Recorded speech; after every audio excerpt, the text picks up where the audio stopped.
First, the inspection book is removed from the paddle, which remains attached to the side of your equipment at all times.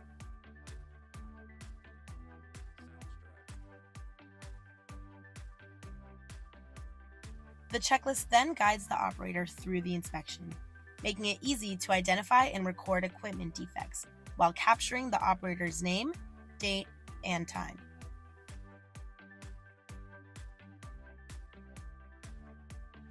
Once the inspection has been completed, the top copy is ripped out of the book, with the carbon copy remaining underneath for records, helping you prove your compliance.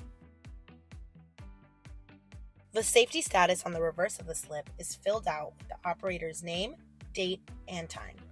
This holds operators accountable for doing their inspections and makes it easy for supervisors to see if inspections have been done.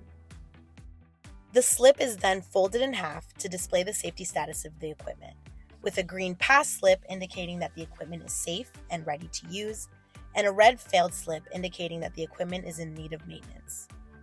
Lastly, the safety status is placed inside of the small, weather-resistant wallet and displayed inside of the paddle, making it easy for supervisors to see if inspections have been done.